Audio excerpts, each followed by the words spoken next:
خلونا متفقين ان الشاورما اللحم اللي نحضرها ببيتنا احلى اختراع في العالم. تعالوا خلوني اعلمكم وصفتها. واه هيلو والله بالعوال. شوف اللقمه.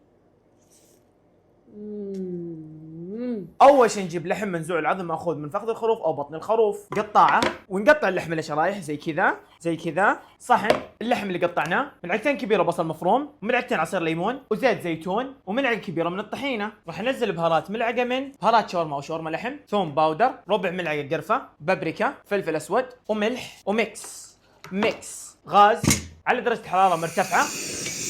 حط الطاوه، ننزل دهن مقطع لشرايح، وبعد ما تشوح الدهن بقاع الطاوه ننزل اللحم. طبعا من 8 ل 15 دقيقه نقلب عليها نار عاليه لين تستوي معانا. وكذا صارت جاهزه معايا، ونبيها تكون معانا بهذه التقميره. صحن، ملعقه كبيره ثوم مهروس، وملعقه كبيره عصير ليمون، ورشه ملح، وربع ملعقه من بهارات باودر كزبره، وثلاث ملاعق كبيره من الطحينه، وملعقتين كبيره مويه بارده، وميكس.